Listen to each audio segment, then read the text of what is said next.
नमस्कार दोस्तों, modern learning channel में आपका स्वागत है। पहले वीडियो में हमने साखी इस पाठ का अध्ययन किया। इस वीडियो में हम साखी के अर्थ को लिखकर लेंगे, जिसके माध्यम से हम इस पाठ को सदा के लिए याद रख सकते हैं। साखी का अर्थ है साक्षात, अर्थात प्रत्यक्ष ज्ञान।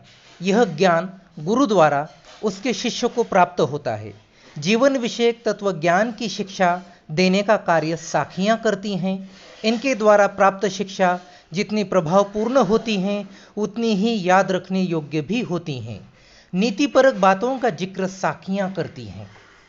पहली साखी है, ऐसी बानी बोलिए मन का आपा खोई, अपना तन शीतल करे आवरण को सुख होई।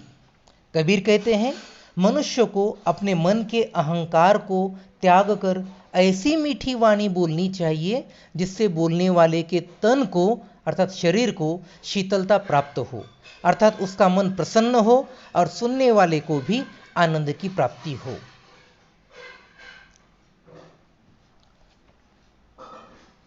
दूसरी साखी है, कस्तूरी कुंडली बसई मृग ढूंढे बन माही, ऐसे घटी घटी राम है दुनिया देखे नाही। कबीर कहते हैं, मृग की नाभि में कस्तूरी होती है जो सुगंधित होती है। मृग को इसके बारे में पता नहीं चलता है। यह खुशबू कहाँ से आ रही है, इसका पता लगाने के लिए वह अज्ञानतावश जंगलों में घूमता रहता है। वैसे ही ईश्वर भी प्रत्येक मनुष्य के भीतर ही निवास करते हैं, लेकिन मनुष्य उसे अज्ञानतावश मंदिर, मस्जिद, गुरुद्वारों व अन्य धार्मिक स्थलों पर ढूंढता है। वह अपने मन के भीतर इसे खोजने का प्रयास नहीं करता है।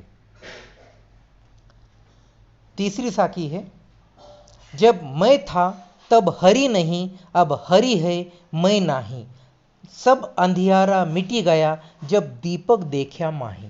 कबीर कहते हैं, जब मुझ में मैं था अर्थात अहंकार की भावना थी, तब मुझे ईश्वर की प्राप्ति नहीं हुई थी।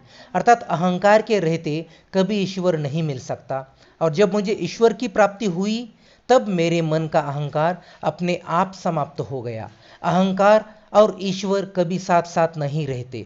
मनुष्य अपने अहंकार के कारण ही उस निराकार ईश्वर को पाने में असमर्थ रहता है। इसलिए हमारा यह कर्तव्य है कि हम मैं की भावना अर्थात अहंकार को भूल जाए। तीसरा दोहा है, सुखिया सब संसार है खाए अरु सोवे, दुखिया दास कबीर है जागे अरु रोवे।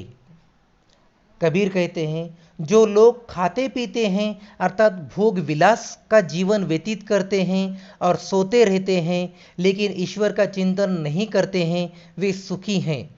जो लोग कबीर के जैसे सच्चे भक्त ईश्वर का चिंतन करते हैं, वे उसे पाने की चाहत में दुखी हैं। ईश्वर के प्रति जागृत रहने वाले हमेशा विरह में तड़पते रहते हैं और संसारी लोग मौज करते हैं। धन्यवाद।